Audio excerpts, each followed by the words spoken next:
Welcome to the Diversity Connector podcast, where we explore the rich tapestry of human experiences. I'm your host, Gertrude Mache, and I would like to acknowledge the traditional custodians of the country on which we meet today. I would also like to pay my respects to elders, past, present, and emerging, and together as we dive into conversations that bridge cultures, challenge stereotypes, and celebrate the unique perspectives each of us brings to the table. Each episode is a journey through stories and insights from a kaleidoscope of voices, each sharing their colorful narrative. Whether you're at home, on the go, or just anywhere in between, you're now part of a community that values understanding, inclusivity, and the beauty of diversity. So plug in your headphones, get comfortable, and let's connect through the power of our shared stories. Welcome, and thank you for joining us on the Diversity Connector podcast. Hello, everybody, and welcome back to the Diversity Connector. This is Gertrude Mache here in beautiful Melbourne, Australia. And today I am graced with the presence of yet another fascinating guest. Welcome, welcome, welcome to our tribe. Please tell everybody your full name, where you're based, and share your story with us today.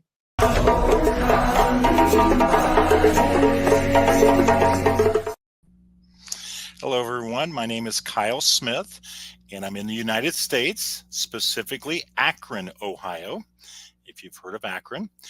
In my story, I'm currently Director of Human Resources for a company called Kent Displays. We make a product called a boogie board, which is an e-writer technology.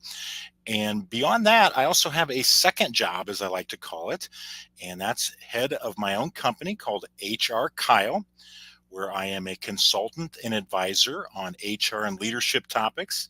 I'm also a keynote speaker at various events around HR, leadership, and motivational topics. Also have my own podcast called the HR Kyle Podcast that you can find on most podcast platforms.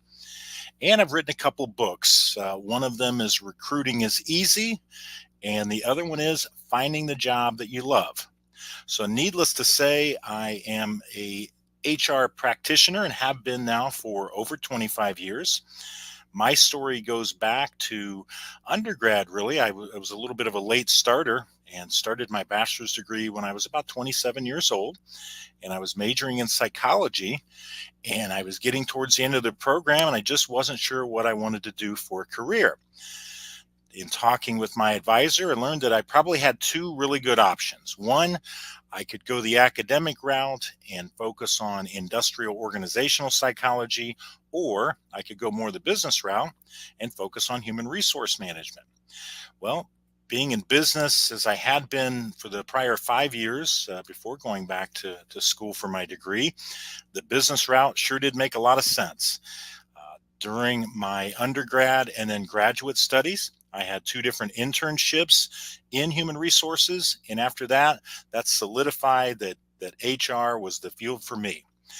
Fast forward 25 years, and I'm sitting here now with a broad range of experience and history within human resources. I've worked myself up the ladder, so to speak, from those early internships now to being head of HR at a couple of different larger companies, focusing on all facets of human resources. I've led teams as large as 25 and as small as 1. So very happy with where my career is at this point. And again, had a little bit less of a direct start, but here I am here today as HR Kyle. All right, so let's delve into your career, Kyle. You know, a lot of people are pulled to certain vocations for very specific reasons. What was it that inspired you to go into HR, and how long ago was that? What was your journey? Well, I chose roughly about 25 years ago to go into HR. I felt drawn to it because it was the opportunity, one, to utilize my business skills and experience, as well as work with people. And I've always enjoyed roles where I had interaction with the public at different opportunities, whether it be customer service over the phone, customer service in person. Also, prior to going back to school, I worked for about 4 years in sales and marketing, and I enjoyed the people interaction there. So for me, choosing human resources and having that ability to interact with employees, future employees, past employees on a regular basis, that just felt like a natural draw to me. On top of that, it provided me the opportunity to be what I would call a helper. And that's always how I've approached human resources. I've seen myself as truly a resource, whether it be, again, to existing employees or employees that might be joining the organization or those that have retired or left the organization. I'm a resource to them to help make their experience, their interaction with my organization better, more positive, and more productive. What I learned as well as the more time that I spent in human resources, that my skills within sales and marketing served me well as also, especially as it related to recruiting. And in fact, the title of my one book, Recruiting is Easy, is all based around this concept that recruiting really is about your employment brand and sales and marketing techniques. So again, taking those skills that I had picked up early in my career and applying them to human resources. But again, to come back to your original question, it was the opportunity to work more around the business, utilizing my business skills and experience and understanding how businesses work and how they make money. The opportunity to work on a day-to-day, minute-to-minute basis with future employees, potential employees, existing employees, and so on, that appealed to me. And then, as I said, that opportunity to be a helper, to provide resources to individuals, to tackle problems, to come up with quick solutions. And then finally, again, which really snuck up on me, is utilizing those sales and marketing skills to position my employment brand, to promote that to the community and so on. Really, that's where it all came together. Absolutely fascinating. It's interesting how you drew on your strengths in sales and marketing and pull that into your recruitment career as well. So, can you share a transformative moment or an experience that shaped your passion for HR and leadership? Yeah, I don't know if there's necessarily. Oh, talk too quick. Kyle, let Yeah. me exit. I don't know if there's necessarily one point, but one thing that I know that I was drawn to, even working through my undergraduate degree in psychology, is working with individuals who maybe had a challenge or an issue or problem. And one thing that I've learned is, and I apply this to my work to this day, is every one of us brings some sort of a challenge, an issue, some sort of a hurdle that we have to tackle into our everyday lives. And got that experience in working in psychology a little bit, and I've applied that to the work world. And what that's allowed me to do again is to be a better helper and to approach each situation realizing that the person does want to do their best. There's probably an underlying reason why they're not showing up to work on time or not performing as well as they could. And it's nothing about the person necessarily. They've just got a challenge in some way that's getting in their way, that's keeping them from reaching their fullest potential. And again, where does that come from? I think that goes clear back. As a child, my story is a little bumpy. Between the ages of birth and 18, we moved about 18 times, and I went to 12 different schools during that time. In some years, I went to 2 and 3 different schools during a given year. So I know what it feels like to be underestimated. I know what it feels like to have extra challenges that get in your way that maybe people don't readily see, but they do get in your way and they do keep you from reaching your fullest potential. And so many times, unfortunately, too, they're out of your personal control. So you need someone who's on your side, who's your advocate, or sometimes what I call in my world, your career champion. because this podcast is called the Diversity Connector, I want to delve into all things to do with diversity and inclusion. Mhm. What are some of the biggest challenges that you see organizations facing when it comes to integrating effective diversity and inclusion practices? Ones, whether we realize that sometimes we do have those hidden and those underlying biases that come into play, um, and so many times we're not aware of them, or we take them as a given. And I think our society sometimes encourages that as well. Whether it's someone with a physical or a intellectual disability, and in a lot of cases that's intended as I should say, that is seen as being okay for them to be discriminated against or being treated differently.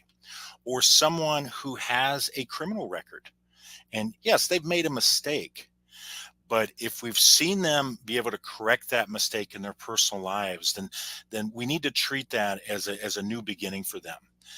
But again, I think we've got a lot of underlying themes that come into play where, in some cases, honestly, as I said, it's almost okay to discriminate, or it's okay to view people in a certain way. And I just simply, I don't believe in that.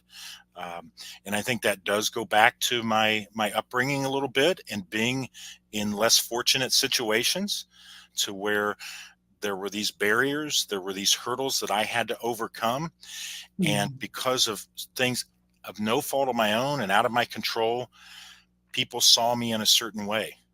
Because I changed schools so often, well, there must be something wrong with me. And because we move so often, I'm Mm. not, maybe not as competent.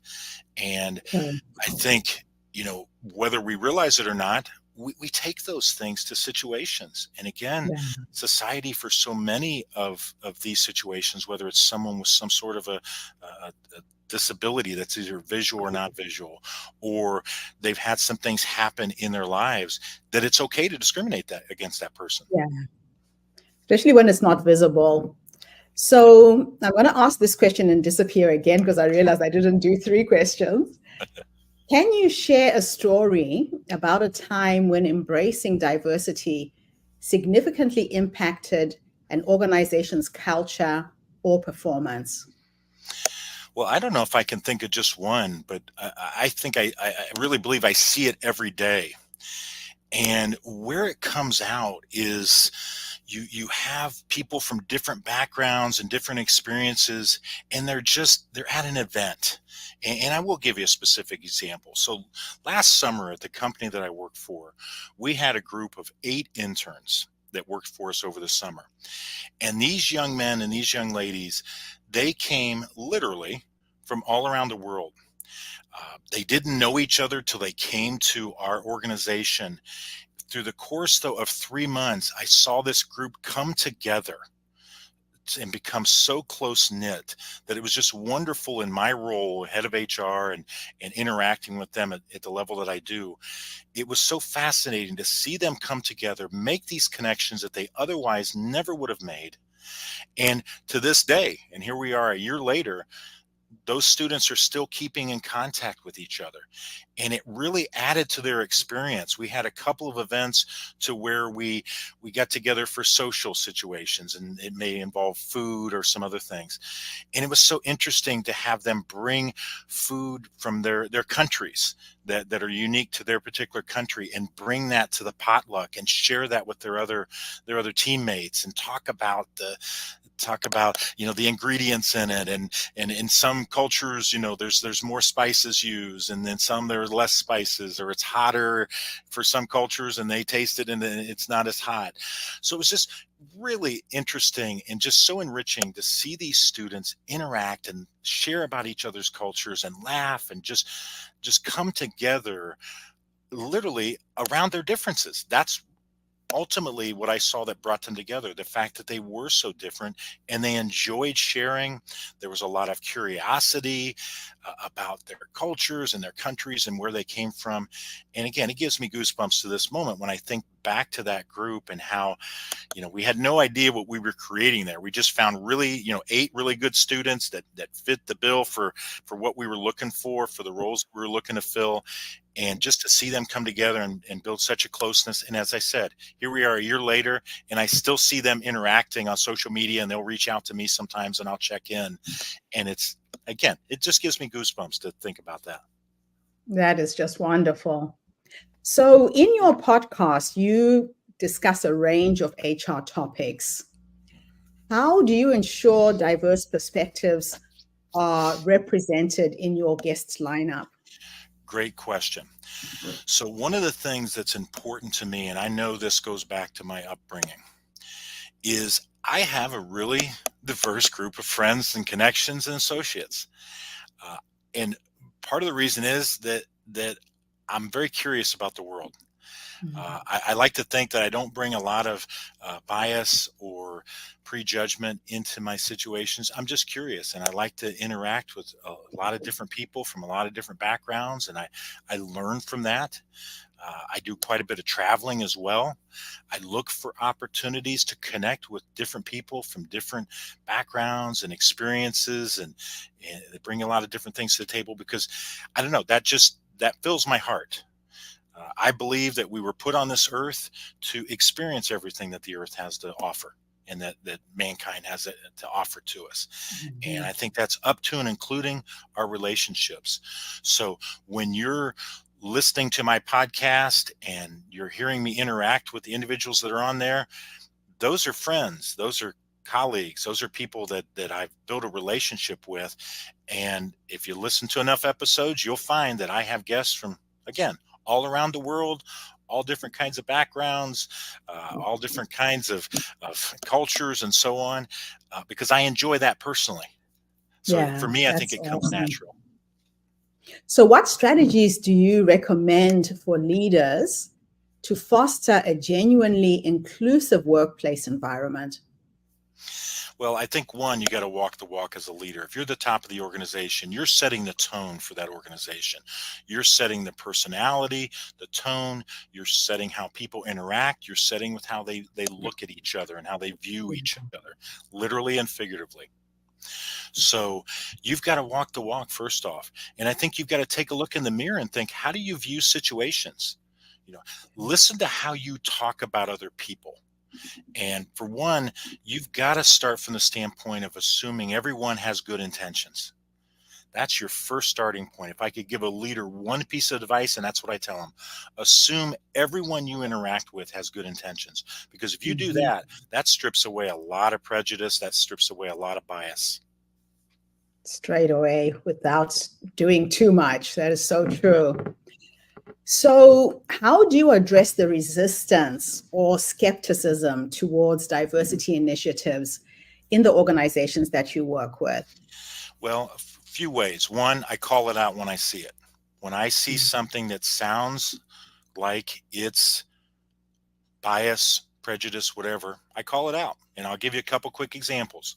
So I've worked most of my career in manufacturing type of environments. Those are typically more male oriented. Yeah. And I've had supervisors tell me before, and I've called them out to where I've got a really good female candidate. And I want to introduce her to the process and have her go through the interview process. And I'll have them say, well, I don't know if a woman would do too well in this position. And I'll say, well, tell me why that is, because that doesn't make any sense to me, because I know the role that we're hiring for. And there's no reason in the world we can't have women do that role. Right. So one, you got to call it out.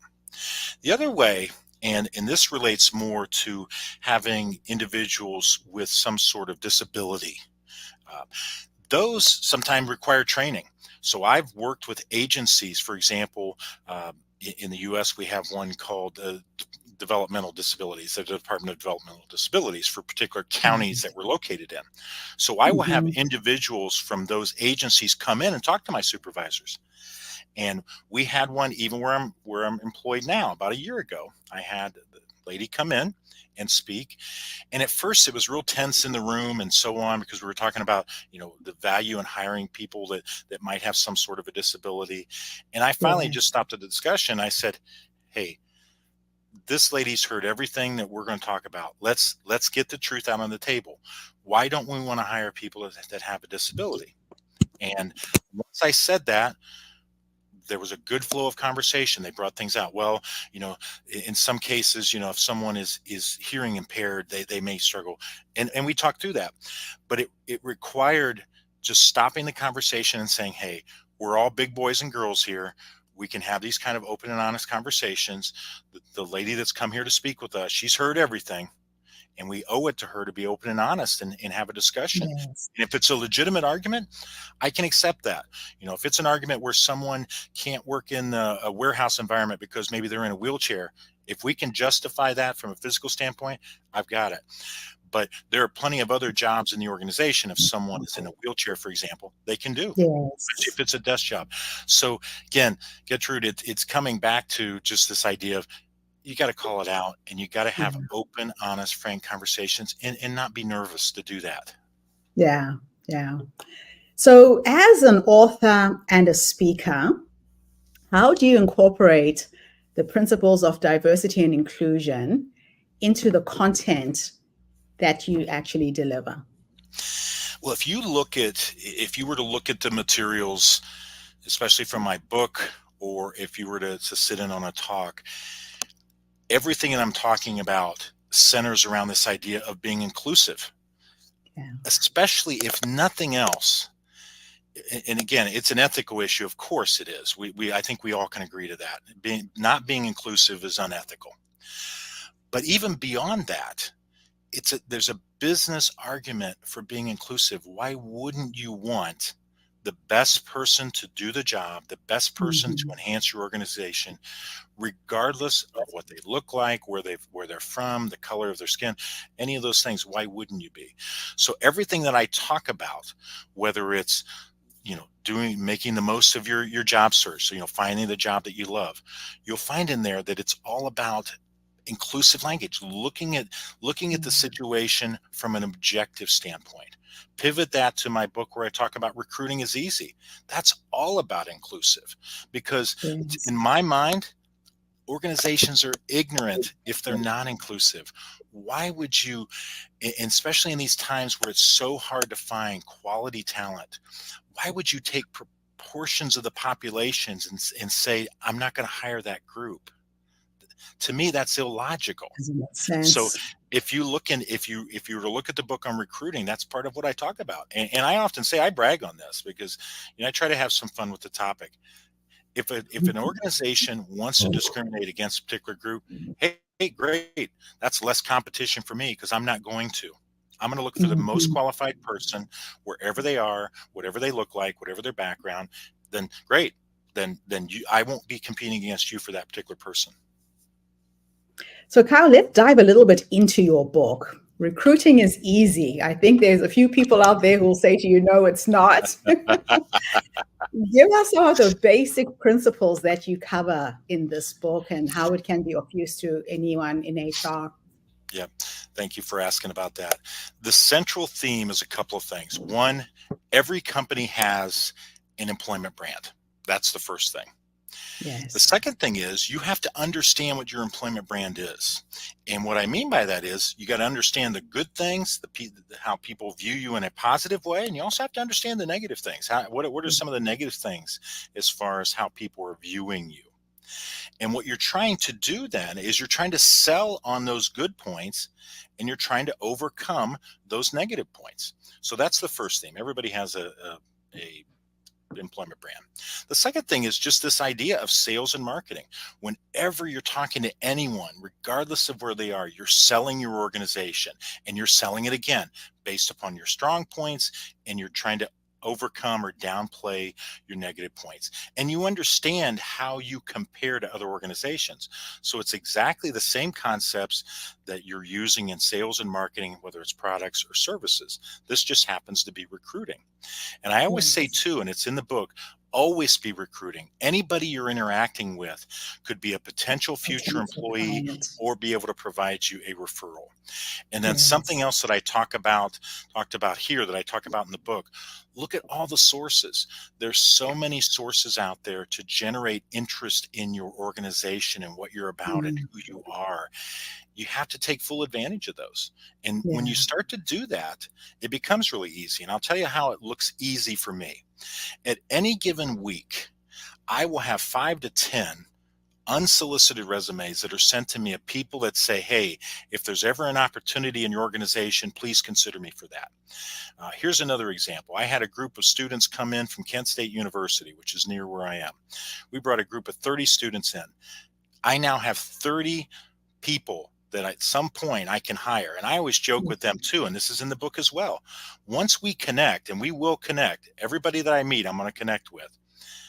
Once we connect, you're kind of stuck with me because I'm staying in contact with that person. Yeah. I'm engaging with them through LinkedIn. I'm sharing things that I think would be valuable to them. And the other thing that I tell too, and this is a little bit different than most companies, if I'm sold on you, I'm going to certainly be your advocate for my company, but I may try to advocate you for other jobs in other companies because I want to see you get ahead.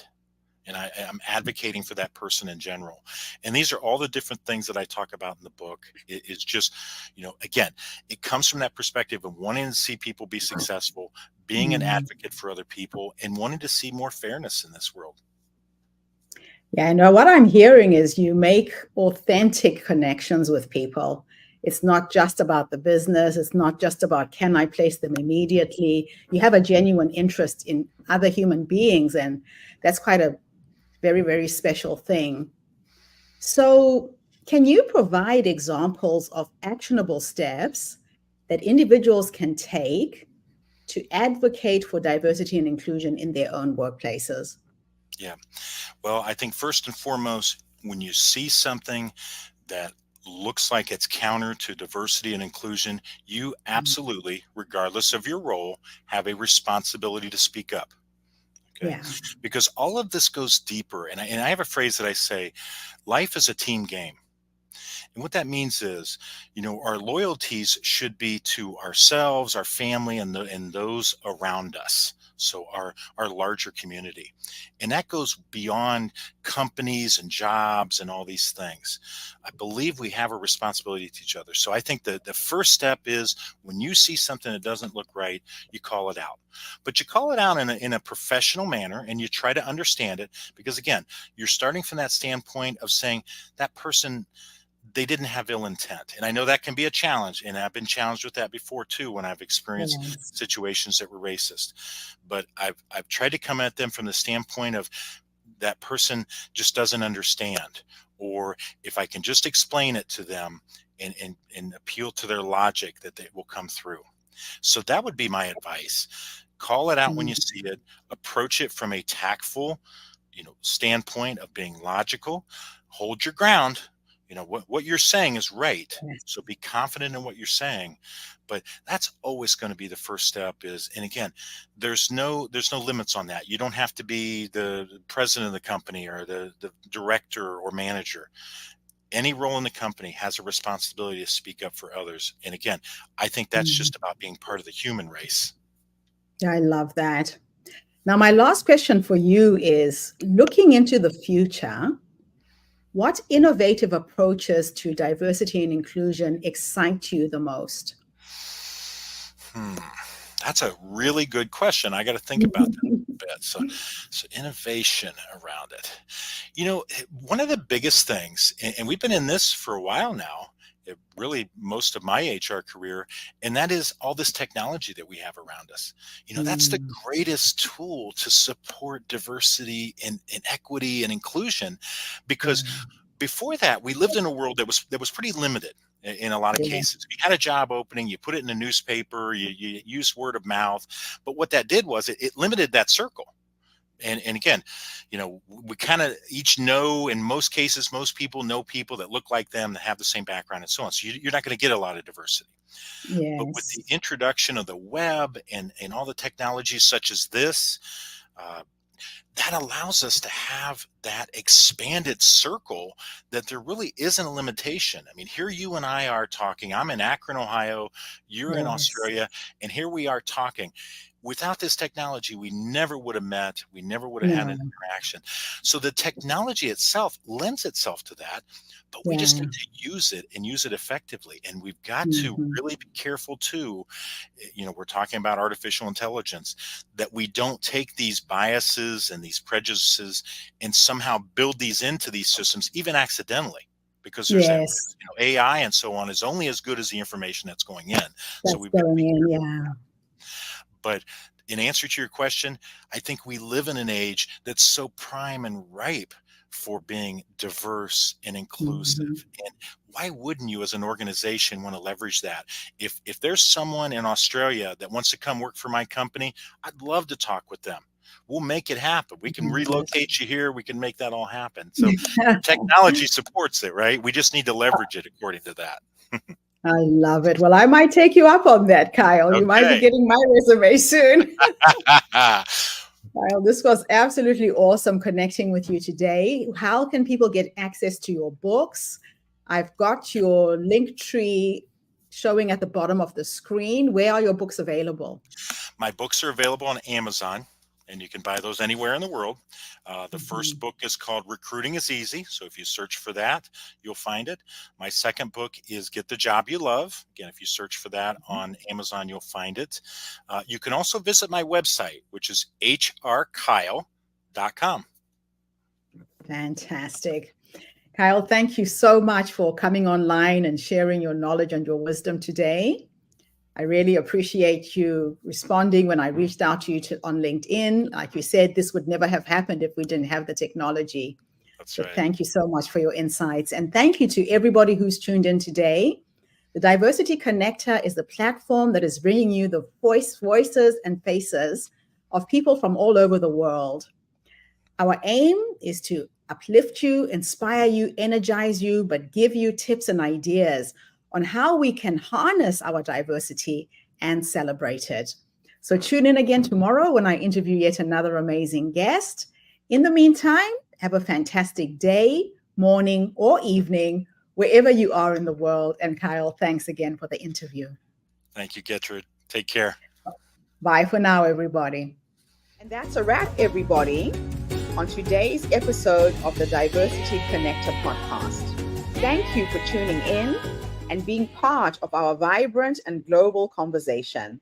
I'm your host, Gertrude Mache, and it's been an honor to share this space with you, where voices from all walks of life come together to weave a tapestry of diverse perspectives.